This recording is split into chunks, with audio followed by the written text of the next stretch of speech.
Hey everyone, I'm Joy Chu, a former scientist turned content creator, and the goal of my YouTube channel is to help people discover the joy of cooking with science. For today's video, I'm going to be making scallion pancakes, also known as bing in Chinese. If you've ever been to a Taiwanese restaurant or had the chance to go to a night market in Taiwan, you'll recognize them as super flaky and crispy, slightly chewy in the middle, and having delicious scallion bits. But what I'm showing you today is different from the traditional version. I still like the crispy exterior, but what I'm missing is some extra chewiness. Something like the scallion pancake equivalent of a grilled cheese pull. You know, like when you take two halves of a grilled cheese sandwich and you pull them apart and you get that melty, stretchy cheese. That's what I'm aiming for. So here's what I needed to figure out.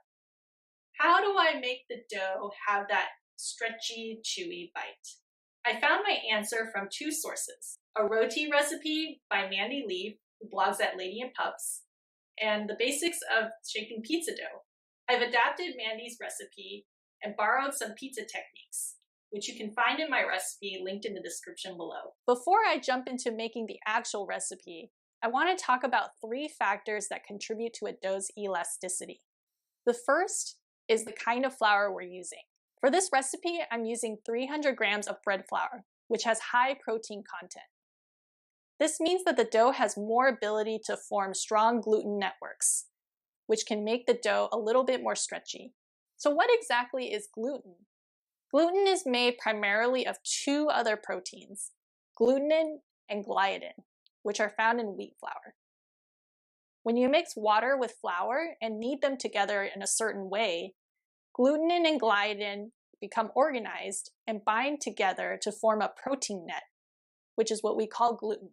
You can think of gluten kind of like a rubber band. The more gluten and gliadin form strong bonds, the stronger the gluten development and the chewier the end result is going to be.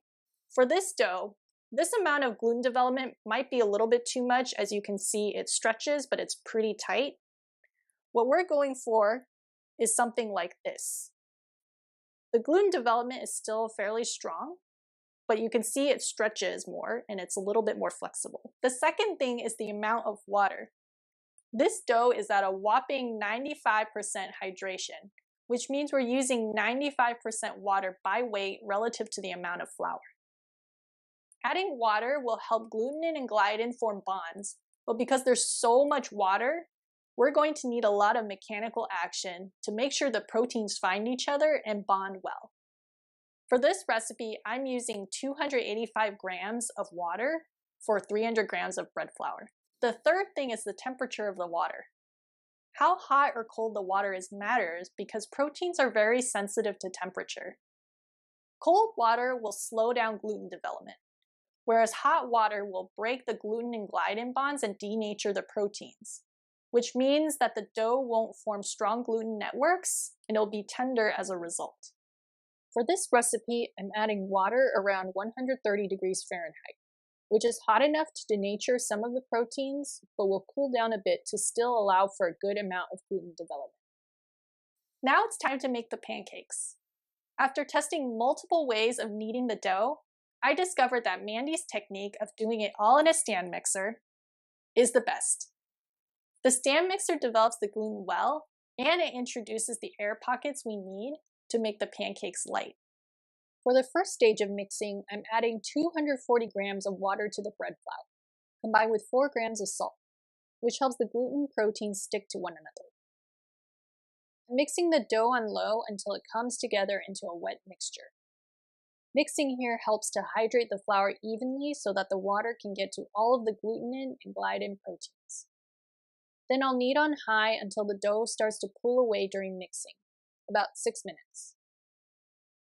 For the second stage of mixing, I'll add the remaining water, but about 1 tablespoon at a time. The dough is fairly hydrated at this point, so I'm doing this part gradually to make sure the dough fully absorbs the rest of the water. I'm kneading it on high for another 1 to 2 minutes for each tablespoon, until the dough pulls away cleanly from the bowl. You want to be careful when adding the water because it'll splash everywhere.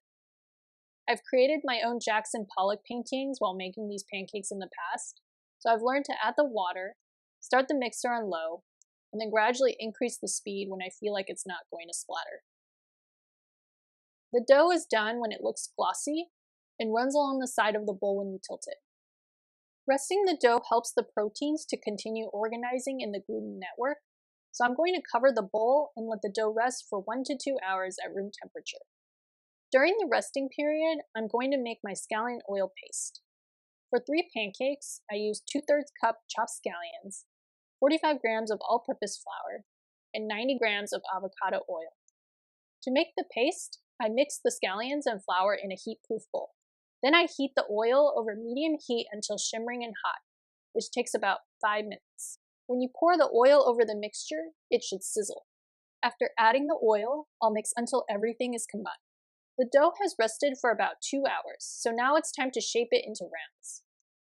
The dough will be sticky, so you should oil your hands to handle it.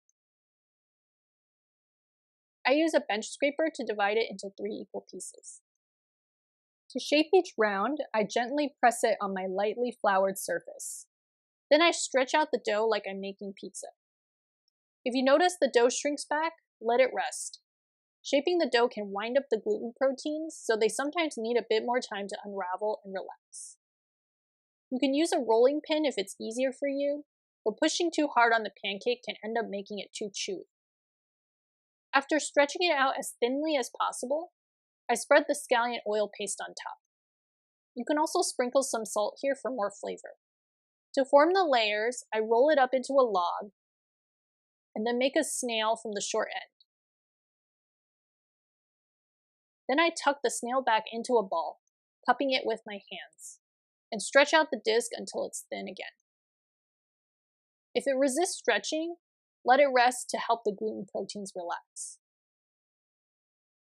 Once stretched to a large round, I add about 1 tablespoon of oil in a large skillet and fry on medium heat until browned and crispy, a few minutes on each side. Now that we're done frying the pancakes, it's time to experience their textural glory. You can see that all of the water we added and the kneading created those stretchy layers on the inside, and we still get that crispy exterior that's going to make these pancakes taste extra good. Thanks for watching. For my scallion pancake recipe and other resources on gluten, check out the links in the description. If you enjoyed this video and want to keep learning more about the science of everyday cooking, like and subscribe below. And now, if you'll excuse me, I'm gonna go enjoy this delicious scallion pancake. See you in a couple of weeks.